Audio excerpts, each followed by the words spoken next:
bien le bonjour mesdames et messieurs, on se retrouve encore dans cette nouvelle vidéo pour parler des spoilers de l'île d'Arcasia. On en a encore un paquet à voir, donc on va les survoler comme certaines, en tout cas on va les survoler parce qu'il n'y a pas non plus beaucoup de choses à dire dessus. Mais avant tout, on va regarder toujours, comme à notre habitude, le petit classement que je vous fais à chaque fois que je le mets à jour, et pour beaucoup changer pardon, pour moi, le nouveau classement, c'est celui-ci. Voilà.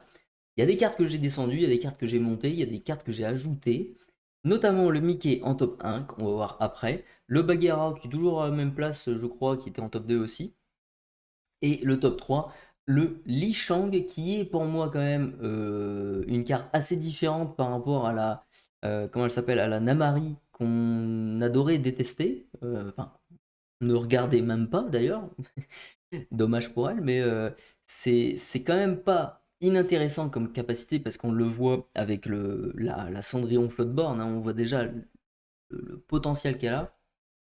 Alors pourquoi pas voir un personnage quand même un petit peu moins fort mais qui a le même genre de capacité qui pourrait contrer quand même pas mal de stratégies. Donc pour moi c'est quand même une carte assez intéressante et elle a un petit plus par rapport à Namari, on va le voir ça après. Et bien entendu mon top A, enfin, mon tier A pardon, c'est ces cartes-ci, tier B et tier C. Je vous invite à mettre la vidéo en pause pardon, et regarder plus précisément ce que je vous ai mis là. On va commencer avec Suzy qui est une Vanilla, ok, voilà, très bien. Alors le clochard, lui, alors clochard, d'ailleurs c'est vrai qu'on voit les deux personnages sur la carte, mais c'est que clochard. Une carte pas très intéressante parce que certes on se dit, voilà, déjà ça coûte 7, on se dit, ouh, non, non merci. Jouer ce personnage vous coûte un de moins pour chaque personnage que vous avez en jeu, donc là ok, pas mal, ouais, mais malgré tout, dans des parties on arrive quand même assez rarement à avoir plus de 4 personnages sur le board, enfin, hormis le fait quand vous êtes dans une situation très favorable et que vous avez 10 persos sur le board parce que votre adversaire il n'a pas du tout l'avantage, ok, mais la plupart des cas c'est 3 personnages sur votre board ou 4 quoi, maximum, parce qu'après il y a tellement d'échanges avec les défis et compagnie, avec les anti-bêtes, etc., que on n'arrive pas trop à dépasser ce chiffre-là. Donc on paierait le clochard combien? 3, 4, 5, un truc comme ça.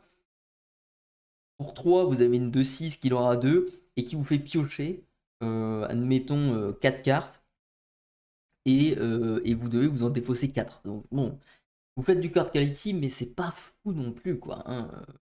Vous auriez gardé les cartes, là j'aurais tout de suite mis cette carte comme l'une des cartes les meilleures de l'extension, mais vous devez vous défausser les cartes que vous venez de piocher. Enfin, en tout cas, vous défaussez des cartes au même montant que vous en avez pioché, quoi. Donc bon, c'est... Non, pas terrible. La Cendrillon, pas terrible parce que bon, c'est ce qui vous permet de récupérer le tutor de votre deck, quoi, avec les pantoufles de verre, et bon, c'est sympathique, mais c'est pas fou. On a Penny qui soigne des dommages et qui donne résistance plus 1 à un de vos autres personnages. C'est pas une mauvaise unco, ça arrive tour 2, alors vous faites pas grand chose T2 avec, Penny dommage tout ça, mais peut-être en middle et late game, c'est quand même une carte assez intéressante, je pense. Donc à garder dans un coin de tête, mais je pense qu'il y a plus fort que ça quand même dans un deck de 60 cartes. Je pense que déjà les, les places sont assez limitées, quoi. Donc je pense pas que ça sera joué, mais peut-être quand même. Pas inintéressant. Félix Fix Junior, c'est très mauvais, je vais la survoler, mais voilà, ça joue avec les pilotes et c'est pas du tout un truc fort. Oula, j'ai spoilé. Kinaï, qui est beaucoup plus intéressante que ce fameux Félix. À la fin de votre tour, si ce personnage est épuisé, vous pouvez choisir un autre de vos personnages, redressez-le et retirez lui tous ses dommages. Ma foi, dans un rouge jaune avec des Maui, admettons, qui aiment taper, vous partez à l'aventure avec ce truc-là et votre Maui, il est régène, il a encore 20 ans. Donc tu vois, c'est plutôt bien. C'est pas une carte de fou, ça coûte un peu cher par contre, ça vaut 4. Donc elle a juste une utilité, c'est de choisir un autre de vos personnages et de le soigner. Basta. Voilà, c'est pas ultra révolutionnaire, mais c'est quand même un truc à mettre dans sa tête quand même, dans un coin de sa tête pour deck build sur un truc précis, quoi. On a la mini. Alors elle, par contre, dans mon top, hein, ça c'est dans mon tiers, je sais plus combien, B je crois, ou A, C, je sais plus, bref. Cette carte-là, au début, je me suis dit, bon, c'est pas terrible, mais elle a le mérite quand même bah déjà, elle peut gagner du lore en fonction du nombre de personnages que vous allez mettre sur le board. Donc, si vous jouez dans un Turbo Stitch, vous savez, le Turbo Stitch, l'un des premiers decks aggro dans la méta du set 1, ceux qui étaient là, eh bien, on s'en souvient tous, ce truc-là, hein, avec le Stitch qui était très fort et qui permettait du coup de bah, vous jouer un perso qui a 2 de moins, qui coûte 2 ou moins, bah, vous pouvez l'épuiser et piocher une carte. Et si vous avez un autre truc comme ça qui était un perso et 2 ou moins, vous le rejouez et hop, vous refaites la même chose, vous repiochez, etc. Et dans une psychologie comme ça, vous avez moyen de peut-être faire monter la mini à 4 de l'or ou un truc comme ça. Et c'est pas si dégueu. Voilà, ça peut battre un porcinet, du coup.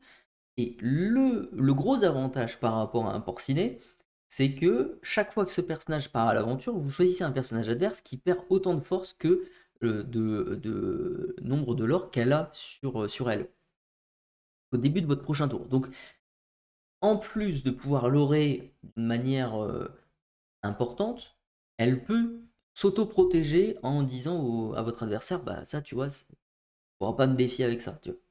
Et c'était le gros problème des decks aggro jusqu'à maintenant, c'était que vos personnages étaient ultra vulnérables avec, bah, vous partez à l'aventure, le tour prochain, voilà, il est plus là, tu vois.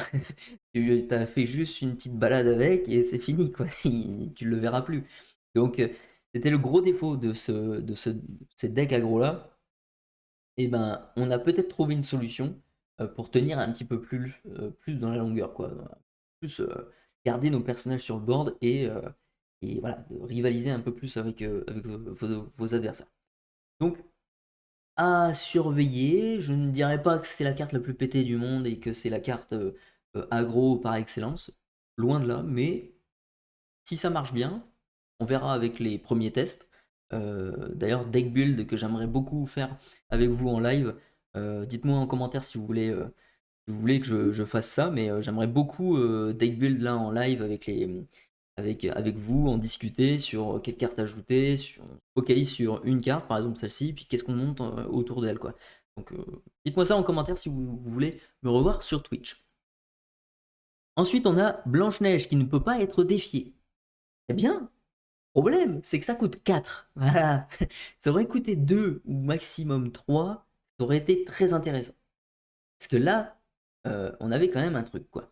Maintenant, si vous avez moyen d'augmenter la volonté de ce personnage-là, c'est potentiellement un truc assez intéressant parce que si vous le mettez à 6, pas trop possible, mais avec la tour de réponse, vous avez moyen de mettre 3 en volonté en plus, donc ça ferait une 2-5 qui ne peut pas être défiée.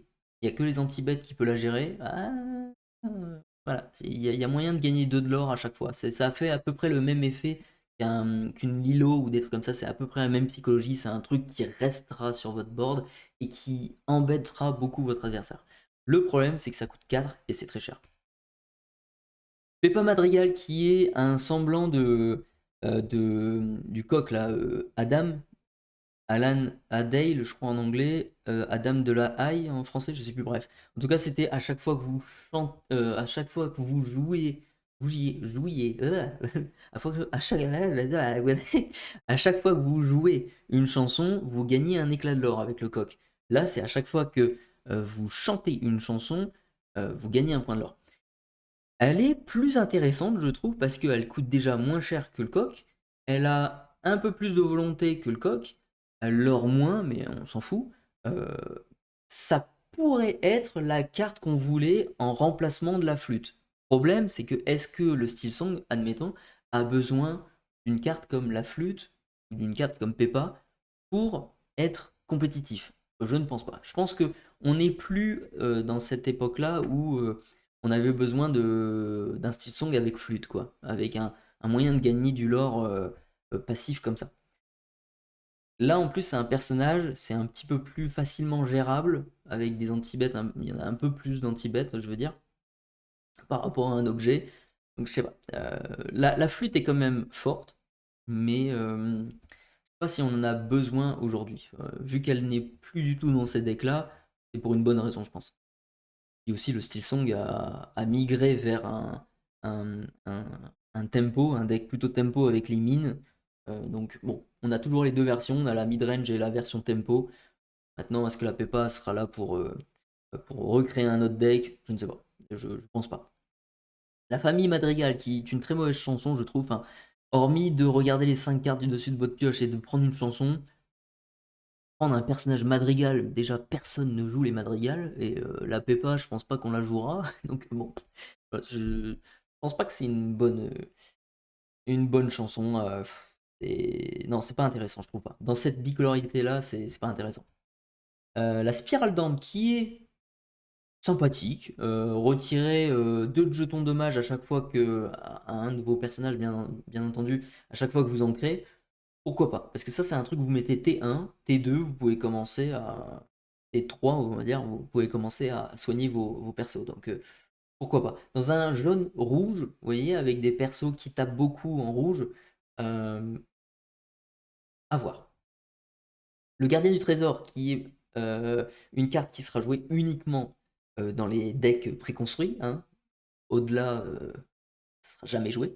Et pourtant, c'est un mastoc, hein, c'est un tigre mastoc, là, comme ça. Tu pourrais imaginer une 10-10, tu vois, qui t'empale comme ça si, si tu oses la défier. Mais non, pas encore. Lorsque vous jouez ce personnage, si vous avez un personnage illusion en jeu, vous pouvez piocher une carte. Voilà, ça sera joué dans le deck préconstruit et c'est tout. Chernabog qui est très mauvais. Lorsque vous jouez ce personnage, chaque adversaire choisit l'un de ses personnages redressés et l'épuise. Les personnages épuisés de cette manière ne se redressent pas au début de leur prochain tour. C'est nul. Isma, elle c'est pareil. Lorsque ce personnage est banni, si vous avez plus de cartes en main que chaque adversaire, vous pouvez renvoyer cette carte dans votre main. Pourquoi? On sait pas. Peut-être parce qu'elle est kawaii et puis c'est oui, c'est kawaii déçu, hein, comme on dit. Oui, mignon tout plein, oui, mais c'est tout. Pen Vanille, très bien. Isma, qui me semble intéressante. C'est une 3-8, certes, elle va se faire viser par Médusa, mais Médusa, il y a du Médusa de partout. On a toujours, on pense toujours à elle, sauf que si votre personnage il l'a pas, voilà, bref. Elle coûte 7, mais elle peut coûter 5 en coup d'alter. Insaisissable, bien. Une volonté à 8, hein, tout de même, c'est quand même dur à gérer. Ça ne sera pas géré en une seule fois, quoi, hormis si vous mettez 2 Zeus.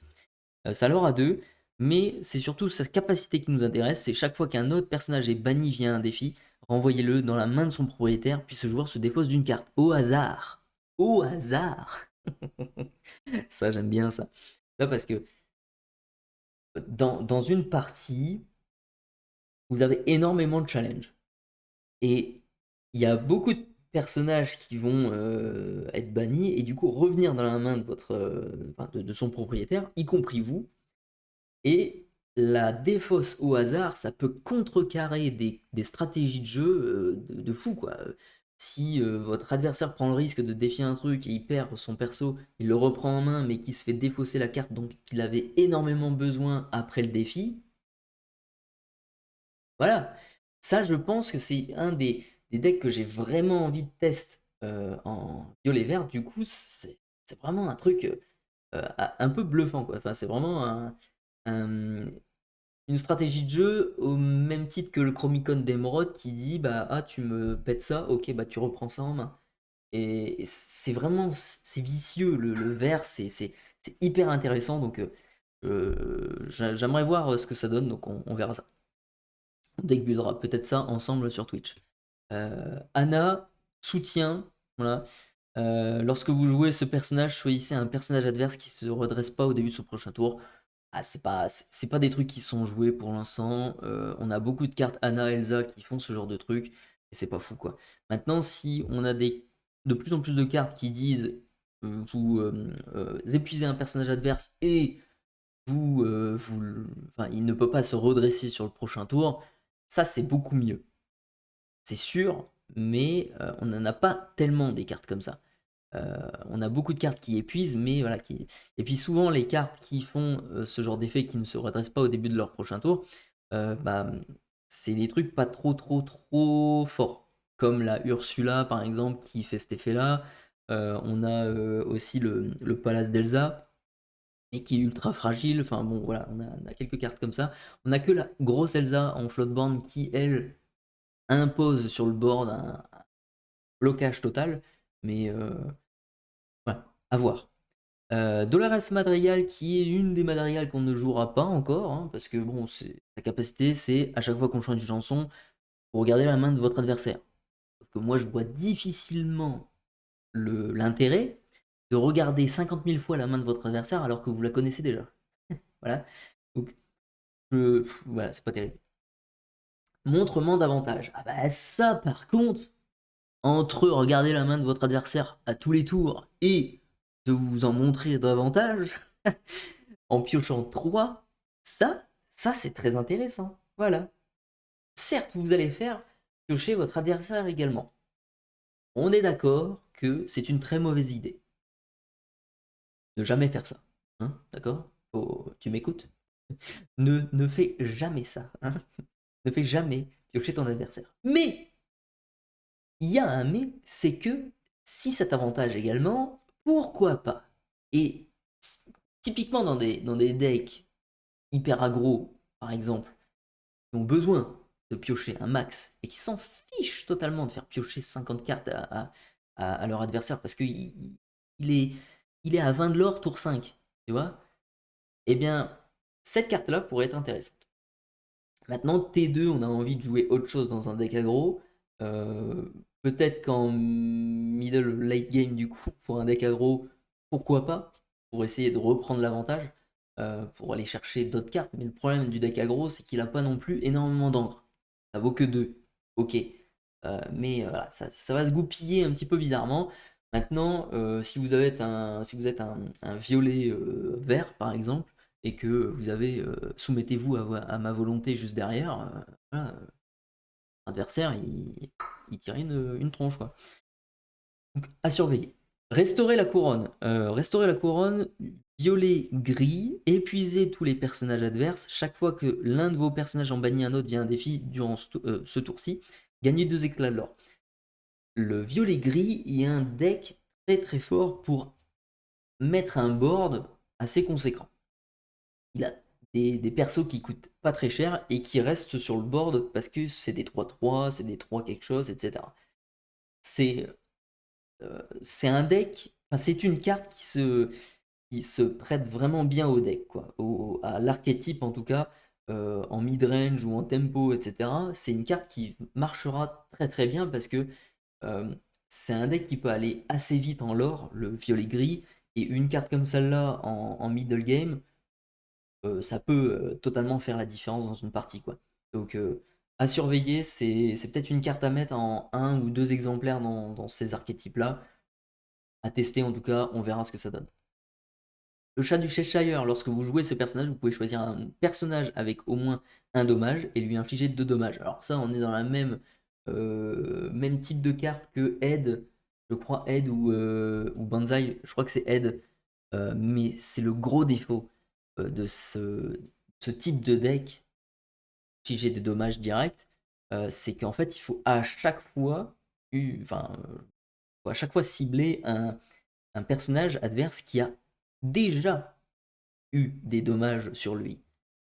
Donc, c'est le gros problème de ce deck dommage. Je l'ai essayé avec le deck Robin des Bois sur le 7-5, je crois. Ou 7-6, non, 7-5, je crois. Et ça marchait pas parce que. Alors, c'est intéressant, mais ça ne marchait pas sur le long terme parce que c'est toujours voilà, le blocage de devoir cibler quelque chose qui est déjà blessé. Et ça marche pas. Voilà, c'est dommage. Sherkan, alors ça c'est une carte pardon, à mettre dans un deck Lemon Lime, typiquement, quand vous avez plus de main, et que vous top deckez ce truc-là, et que vous imposez une assez grosse menace, c'est-à-dire que c'est un loreur pour 4 une 4-4 en plus. Euh, voilà, vous devez vous défausser de votre main, mais comme je vous dis, vous mettez ça dans un deck Lemon Lime où vous jouez beaucoup de petits personnages pour lorer vite, vite, vite, et vous arrivez à choper cette carte-là en cours de partie, ça peut mettre une pression, quoi. Donc pourquoi pas. À surveiller. Puis en plus, il est classe, hein. Lorsque ce personnage est envoyé à l'aventure, les personnages adverses dont, avec au moins un dommage gagnent combattant durant leur prochain tour. On est encore dans le même truc. Puis le coût du machin, non, c'est pas une carte qui sera jouée, quoi. Ensuite, on a un robotique. Robotique qui est, ma foi, intéressant. Même si on est encore dans cette même psychologie de il faut que les personnages en face soient blessés pour que la capacité soit utilisable. On a quand même une 4-3 résistance plus 1 pour 4. Et ce personnage peut défier les personnages redressés s'ils ont au moins un dommage. C'est là où on a un gros problème par rapport à une autre carte qu'on va voir après que j'ai mis dans mon top 3 du coup, Li Shang. C'est que cette carte-là a besoin de dommages. Voilà. Et si vous avez en face un perso qui a des dommages sur lui, ou si vous arrivez à mettre une clochette sur le board et que vous avez déjà ça en jeu, là, ça peut être très très intéressant parce que résistance plus 1 qui tape à 4-3, voilà, c'est costaud quand même.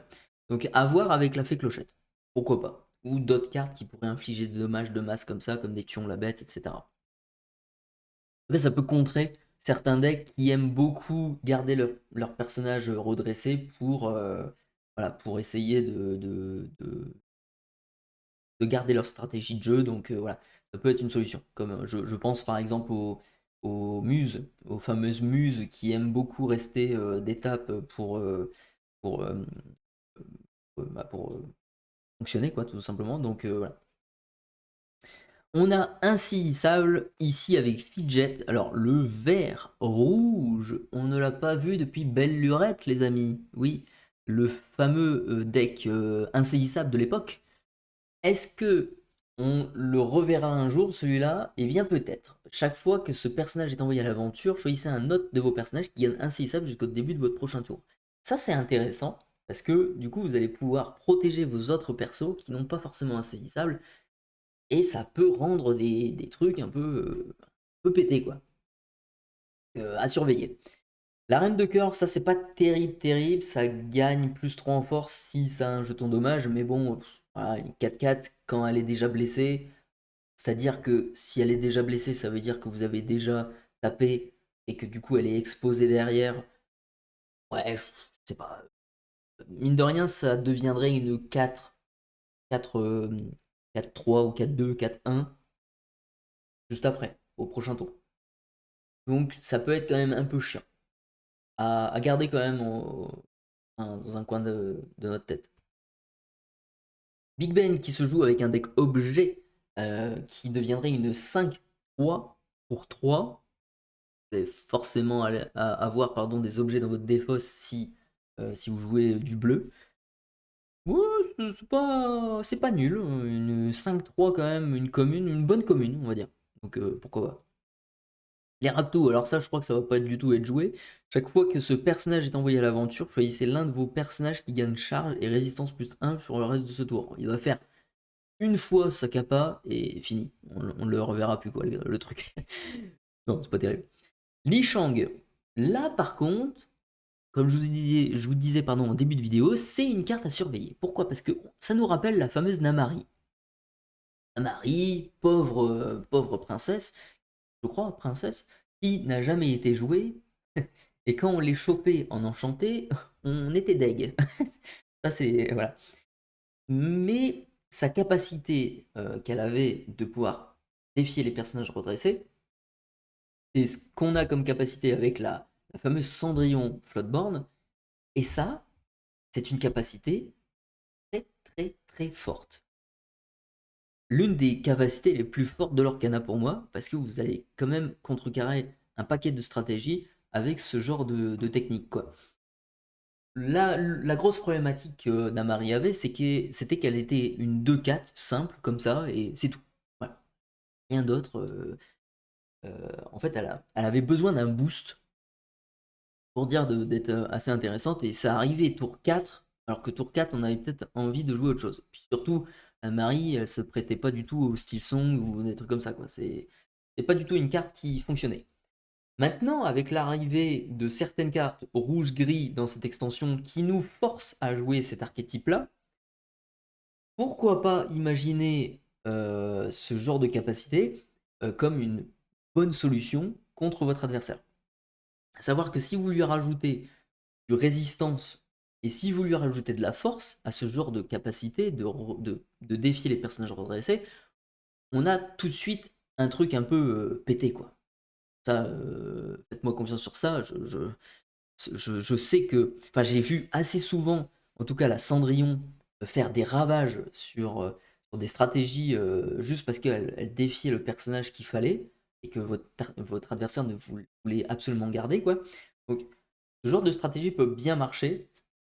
Et cette carte Li Shang a l'avantage de coûter pas trop cher, d'avoir 2 en force et d'avoir des plus 2 en force si elle a au moins un jeton dommage. Il y a quelques cartes qui permettent de blesser vos propres persos pour qu'ils puissent taper juste derrière. Donc une 4-3 qui peut défier les personnages redressés, vraiment pas nul. Après, il lui manque charge. Mais charge, c'est pareil, il y a moyen de donner charge avec certaines cartes, notamment la sphère de vitalité, qui va vous donner charge et plus 2, offensif plus 2, si je me souviens bien. Ça, c'est pas mal.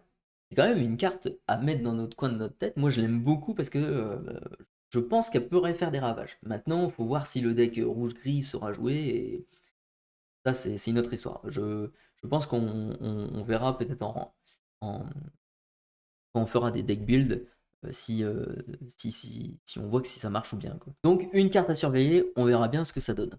Ensuite, on a Maurice qui nous permet de piocher en bannissant un de nos objets. Pour 4, piocher, bon, ouais. Et si on bannit l'objet nommé machine de Maurice, on peut choisir un personnage avec une force de 2 ou moins et le bannir. Ça peut être un anti-bête et un piocheur pour 4. Pourquoi pas, mais il faut vraiment voir ce que c'est la machine de Maurice. Et je crois que c'est pas terrible. Je pense pas que ça doit être joué. On a le Tiberius Rourke qui est une très mauvaise carte pour moi. Parce que une seule fois durant votre tour, lorsqu'une carte est placée dans votre réserve d'encre, infligez 2 de dommages à chaque personnage en jeu. Pardon. Euh, alors sur le papier ça peut être intéressant, mais en fait non, absolument pas. Parce que il a 4 en volonté et vous pouvez le faire qu'une seule fois par tour. Donc on est loin d'une massacreuse. Ceux qui connaissent dans Magic. On est loin de cette carte-là qui pourrait vras le board en un seul coup. Là, le faire qu'une seule fois, le coût de 8 en encre, c'est énorme. Et en fait, il a pas beaucoup de volonté. Et ça, son truc de l'oré à 3 qui est vraiment anecdotique en rapport avec sa capacité, c'est vraiment une mauvaise carte pour moi. Le Seigneur Keikin de 2 pour 2 qui l'aura 2. Chaque fois que vous jouez une action, vous pouvez choisir un personnage qui gagne plus 2 en force pour le reste de ce tour. Ça me fait penser un petit peu à ma carte qui donne plus 2 en force également. La carte que je vous ai dévoilée. C'est rigolo, mais après, c'est à chaque fois que vous jouez une action. Donc si vous jouez beaucoup d'actions dans un tour, vous pouvez choisir un personnage qui gagne plus 2. Ça peut vous sauver certaines situations pour aller chercher un château ou un truc comme ça. C'est c'est pas une rare nulle. C'est vraiment intéressant. La spirale de rubis, qui est l'une des spirales les plus intéressantes avec la bleue. À chaque fois que vous placez une carte dans votre réserve d'encre, vous pouvez choisir un personnage qui gagne plus 2 en force pour le reste de ce tour. On est mieux quand même sur ça que sur un Milotouch. Milotouch, il faut jouer plusieurs cartes actions, et là, c'est compliqué. Là, vous êtes sûr que à tous les tours, vous allez donner plus 2 de force. C'est quand même assez intéressant. Vous mettez un rouge-bleu, les 2 spirales de ces 2 couleurs, vous mettez plus 2 de force à vos persos et moins 2 de force à un perso adverse. On est très bien. On est très bien. Je sais plus combien ça coûte la spirale bleue, mais je crois que c'est 2. Donc c'est très intéressant. La machine de Maurice, ah bah voilà, lorsque cet objet est banni, vous pouvez renvoyer une carte objet coûtant 2 ou moins de votre défausse dans votre main. C'est absolument pas une carte à jouer, c'est un tour 3 vide que vous faites, donc non merci. Vaiana qui a beaucoup de volonté, mais c'est tout. Onelemon, chaque fois que vous jouez un personnage Floodborn en utilisant sa capacité alter, vous pouvez choisir un personnage et lui retirer 2 jetons, dommage. Ça pourrait être intéressant, encore une fois, un jour ou l'autre, sur les decks full Floodborn. On a une autre carte d'objet de Baymax qui aussi nous fait piocher à chaque fois qu'on joue un Floodborn. Pourquoi pas un jour, quoi. Mais en tout cas, on voit que le futur deck Floodborn serait bleu, au minimum. Jebidia, fin de source, soutien, ok, lorsque vous jouez ce personnage, choisissez un personnage qui gagne résistance +2 jusqu'au début de votre prochain tour. Pas fou quoi. Bmax, soutien, lorsque vous jouez ce personnage, révélez 4 cartes du dessus de votre pioche, vous pouvez révéler un personnage Floodborn parmi elles et le mettre dans votre main, placer les autres sous votre pioche. Futur deck, voilà, Floodborn encore une fois. C'est dommage, parce que l'illustration était quand même sympathique, c'est dommage d'avoir fait un truc comme ça. Bon, à voir pour plus tard. Mais je pense pas que ce soit très intéressant. La berceuse d'Ato Alan. Ça, par contre, ça, mesdames et messieurs, c'est quand même pas mal. Parce que vous placez 2 cartes de votre défausse, de votre choix, dans votre réserve d'encre face cachée épuisée. Ça, pour 5, vous jouez admettons même un jaune-bleu. Pourquoi pas?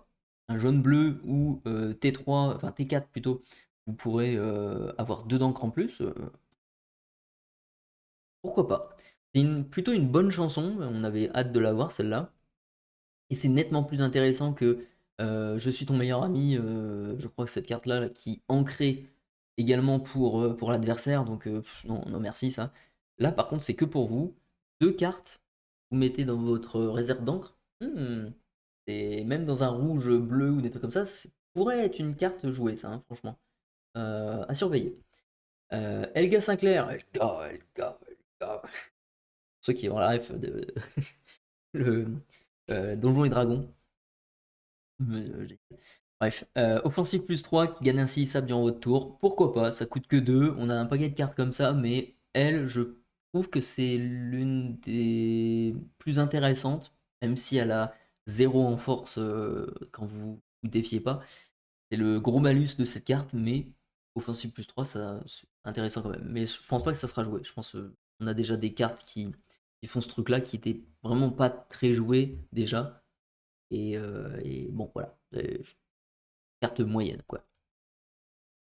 Raya ensuite avec During your turn, whenever a card is put into your inkwell, this character gain resist +1 until the start of your next turn. C'est pas terrible. Hormis pour garder peut-être cette Raya là pour jouer des Raya Floodborn juste derrière. Ah mais pas fou. Mulan qui est intéressante, c'est la deuxième Mulan qu'on a qui coûte 1. Intéressant pour jouer du coup les Floodborn, mais ceci dit, alors un Floodborn en particulier, c'est la Floodborn jaune en pleine réflexion de Mulan, qui a jamais été jouée et qui pourrait peut-être être jouée un jour ou l'autre, hein, et là ça ferait un bon support quoi. Donc pourquoi pas, en tout cas cette carte là, elle permet de piocher et se défausser, donc vous allez faire du card quality, donc c'est plutôt bien. Elle a 2 en force, bien aussi. Elle est à peu près la même que, du coup, je pense meilleure que celle qui coûte 1 en rouge, qui arrivait déjà avec des jetons dommages dessus sur elle, donc elle n'était pas terrible, même si c'était intéressant pour jouer avec la réponse, bien évidemment. Mais faut voir après si les Mulan seront joués. On a une nouvelle Mulan dans cette extension-là. On connaît la Mulan d'avant qui n'a jamais été testée une seule fois. Euh, voilà, j'ai peur que cette carte ne soit absolument pas jouée. Mais ça reste quand même la meilleure Mulan qui coûte 1, quoi. Ensuite, on a le Mickey Mouse qui, lui, sera testé. Ça, c'est évident. C'est les premières cartes qui vont être testées, notamment par notre ami Boba, qui, je crois, là, je vous tourne la vidéo le dimanche, je crois qu'il va tourner ça. Enfin, il va faire un live pour tester ça, je crois, demain. Donc lundi. On verra ce que ça donne. Moi, j'ai très envie aussi de tester ça. D'ailleurs, pourquoi pas se faire un petit match, on verra ça un peu plus tard peut-être, mais ça serait intéressant de voir si ce Mickey marche, parce qu'il est nettement plus intéressant que le Mickey trompettiste. J'ai testé le Mickey trompettiste il y a un temps, avec un ambre acier du coup, où il y avait des Mufasa. Et ça marchait plutôt bien sur Pixelborn quand vous disiez voilà, tour 3, juste à temps, je mets le Mickey, ok, à toi, Logan ne le gère pas, le Mickey, T4, Dingo Chevalier, 10-10, ou une Cendrillon Floatborn, des trucs comme ça qui arrivaient sur le board, qui mettaient une pression, voilà. Là, c'est pire. Là, ça arriverait potentiellement T3. Parce que vous avez des cartes comme par exemple Effort désespéré, je crois en français, une carte améthyste. De toute façon, le deck s'oriente plutôt améthyste ou rubis. Parce que c'est les deux couleurs qui peuvent augmenter la force de votre personnage. Parce que là, c'est une simple 1-1. Et si vous la laissez en 1-1, ça va pas faire grand chose. Ça va pas bannir grand chose, je veux dire. Si vous lui mettez plus 2 en force déjà, on discute. Voilà, on peut discuter, et si vous mettez plus, voilà, ça peut gérer presque tout ce que vous voulez.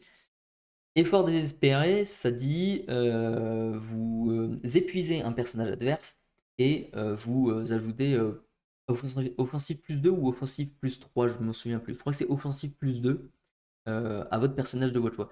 Donc à lui, à ce Mickey. Donc T2, vous allez jouer le Mickey, T3, vous allez jouer Effort désespéré, et vous allez épuiser le personnage adverse, vous allez taper, vous allez le bannir, vous allez bannir aussi le Mickey, mais vous allez mettre un Dingo 10-10 sur le board, T3, waouh, ou un Jafar Floatborn, c'est un truc à tester.